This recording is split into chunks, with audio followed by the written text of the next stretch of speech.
संस्कृति अखड़ा की ओर से आयोजित आज के इस कार्यक्रम में मैं आप सभी लोगों को हार्दिक हार्दिक जोहार कहती हूँ और आप सभी का स्वागत करती हूँ।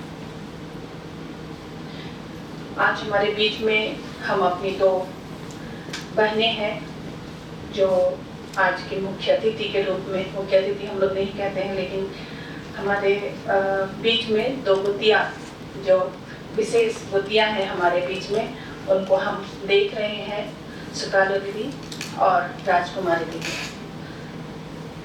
इसके बारे में उनके बारे में आगे प्रीति बताएंगी। मैं उन दोनों का हार्दिक स्वागत करती हूँ। उनकी तबीयत खराब थी, राजकुमारी दीदी की तबीयत काफ़ी खराब थी और सुकालो दीदी की, दोनों की तबीयत ऐसी नहीं थी कि वो सफ़र कर सकती, लेकिन हमारे आग्रह को उन्होंने नहीं ठुकराया और वो यहाँ पर आज हमारे बीच में है। हम उनके संघर्ष को सलाम करते हैं और उनको जोहार कहते हैं।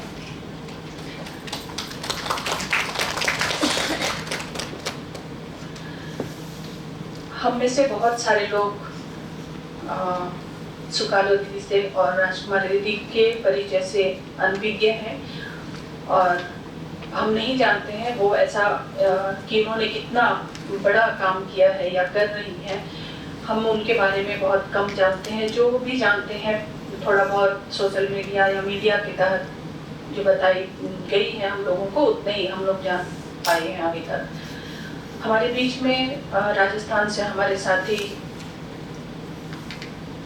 सरदार मीना, दिल्ली से डॉक्टर गंगा सहाय मीना और हीरा मीना आई हुई हैं। हम उनका भी विशेष स्वागत करते हैं।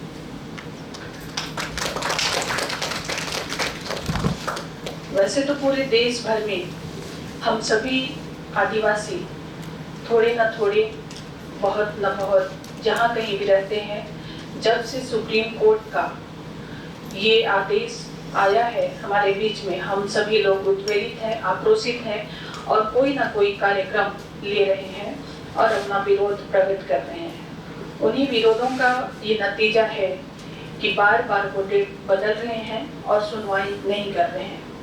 सुनवाई के लिए जो उनकी प्रक्रिया होती है उसमें सबसे अंत में इस मुद्दे को रखने की उनकी कोशिश हो रही है और वो चाह रहे हैं कि इसको जितना से जितना डिले किया जाए या आगे बढ़ाया जाए, टरकाया जाए, जैसा कि उनकी मंशा दिखती है कि वो हमको डराना चाहते हैं, वो हमको उद्वेलित करना चाहते हैं।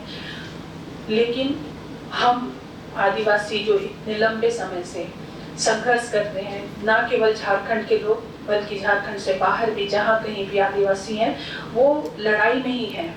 वो लड़ाई में इसलिए हैं कि लगातार उनके जंगल, उनकी जमीन को छीनने की कोशिश और तेज होती जा रही है। वो अपने लाभ के लिए लगातार देश हित के नाम पे इन चीज़ों को हमसे लूट लेना चाहते हैं और हम आदिवासी इस प्रकृति को अपने लिए ही ना सही बल्कि हम सभी के लिए, पूरी दुनिया के वासियों के लिए, छोटे से छोटे जीव जंतुओं के लिए बचाए रखना चाहते हैं। हमारे पुरखों ने हमको ये सिखाया है कि हम कैसे एक दूसरे के साथ सह अस्तित्व में रहें, एक छोटा जीव या फिर एक बड़ा इंसान। हम सभी लोग एक दूसरे के साथ मिलजुल करके एक दूसरे के अस्तित्व को बनाए रखते हुए कैसे इस पृथ्वी पर, इस ग्रह पर जीवित रहेंगे और एक दूसरे का सम्मान करेंगे। आदिवासी लगातार इसी लड़ाई में है।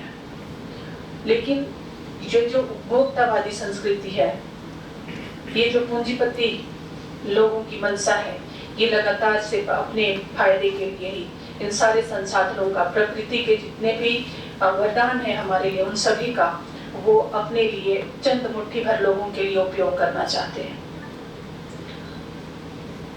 जो 20 लाख लोग, 20 लाख आदिवासी हमारे भाई बंधु, हम शहरों में आ गए हैं, लेकिन हमारी जड़ें अभी भी जंगलों में हैं और हमारे अधिकांश रिश्तेदार, हमारे पड़ोसी, हमारे प्रियजन जंगलों में है, पहाड़ों में है। वहाँ से उनको बेदखल करने की कोशिश की जा रही है और इसका विरोध हम सभी लोग अपने अपने स्तर पर कर रहे हैं। हम अखड़ा की ओर से, जो एक लेखक संगठन है, उसकी ओर से ये पहल कर रहे हैं कि हम भी अपना जो लेखक की जिम्मेदारी है उसको ना भूलें। हम अक्सर ये कहते हैं कि हम लेखकों की किताब प्रकाशित होती है, हमारे लोग नहीं पढ़ते हैं। शायद हमको पुनर्विचार करना चाहिए अपने लेखनी पर, अपनी सोच पर, और हम जो काम कर रहे हैं, जो लिख रहे हैं, उन साहित्य पर, उन सभी पर हमको देखना होगा कि हम क्या लिख रहे हैं। क्या हमारे लोग हमारी लेखनी में है, या हम अभी भी अपने आप में मुग्ध होकर लिख रहे हैं। हमको देखना होगा कि हम अपने समुदाय के साथ, अपने लोगों के साथ खड़े हैं या नहीं। हमारा संघर्ष में हमारा साहित्य में आ रहा है या नहीं। क्योंकि जब तक हम अपने लोगों के साथ नहीं खड़े होंगे, कोई भी हमारी रचनाओं को नहीं पढ़ेगा। क्यों पढ़ेगा? पढ़ना भी नहीं चाहिए। इसलिए मुझे लगता है कि हमारे जितने भी लेखकगण हैं, संस्कृति कर्मी हैं, उन सभी को उनकी जो रचनात्मक प्रक्रिया है उस पर फिर से एक नजर डालनी चाहिए और सोचना चाहिए कि हम अपने लोगों के साथ कहाँ और कितनी मजबूती के साथ खड़े हैं। क्योंकि समाज लड़ रहा है लगातार। हमारा समुदाय लड़ रहा है अपनी संस्कृति को बचाने के लिए, अपने जीवन को बचाने के लिए, अपने जल जंगल जमीन को बचाने के लिए। क्योंकि इन्हीं जंगलों में हमारी सारी चीजें निहित हैं। इन्हीं जंगलों से हमारे पुरखों ने जीना सीखा, लड़ना सीखा और बचना और बचाना सीखा, एक दूसरे को संभालना सीखा है। तो अब जब हमारा जंगल संकट में है तो हमें भी अपने जंगल के साथ खड़ा होना होगा और उसकी लड़ाई में सहभागी होना होगा निडरता के साथ। क्योंकि हम सभी लोग जानते हैं कि जो माहौल बन रहा है, ये माहौल डरावना है, डराया जा रहा है, लगातार डराया जा रहा है। और इसका देख रहे हैं हम लोग कि हमारी संस्कृतियों पर हमला करके हम ही को कटघरे में खड़ा करने की कोशिश की जा रही है। तो जब हम अपने लोगों के साथ नहीं खड़े होंगे तो हमारा साहित्य भी कहीं नहीं रहेगा। इसलिए हम अपने जंगल जमीन के साथ खड़े हों और हमारे जो समुदाय के लोग हैं जो लड़ रहे हैं, जुझारू और लड़ाकू साथी हैं, उनके साथ खड़े हों।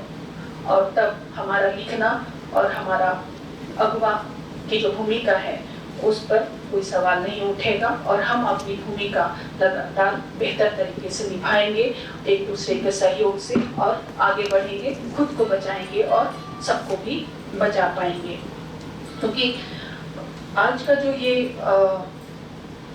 कार्यक्रम हम लोगों ने रखा है, इसमें सिर्फ हमारा जो पहला सत्र है उसमें हमारे जो कविगण हैं, हमारे जो संस्कृति कर्मी हैं, जो अपने गीतों के माध्यम से जल जंगल जमीन की बात रखेंगे, अपनी कविताओं में हमारे संघर्ष की बात रखेंगे, ताकि क्योंकि ये जो आज का समय है, इस समय में मुझे महसूस होता है काम करते हुए कि हमारे लोगों ने गीत गाना छोड़ दिया है। हमारे लोग जिस तरह के गीत गा रहे हैं उन गीतों में हमारा समुदाय नहीं है, हमारी संस्कृति, हमारा समाज नहीं है, हमारी लड़ाई नहीं है और हमारा संघर्ष भी बहुत कम दिखता है। कई बार ऐसा लगता है मुझको कि हम लोग जो लिख रहे हैं उसमें वो आक्रामकता नहीं है, लेकिन जब अपने समुदाय को देखती हूँ तो मुझको लगता है हमारे बोलने का तरीका अलग है। तो उस बोलने का तरीके को हमको, जो हमारे पुरखों ने हमको बताया है, उस तरीके के साथ हम अपनी चीज़ों को रखेंगे आज। और हमारे जो साथी हैं गीत और कविता के माध्यम से अपनी बात रखेंगे, उन्हें हम सुनेंगे पहले सत्र में। और दूसरे सत्र में जो हमारे वक्तागण आए हैं, हमारे मेहमान जो राजस्थान से और यूपी से आए हैं, उनको हम सुनेंगे। और उसके बाद एक महत्वपूर्ण कदम की ओर हम अपने कदम उठाने की ओर हम अग्रसर होंगे, और वो कदम होगा हमारा एसोसिएशन का गठन।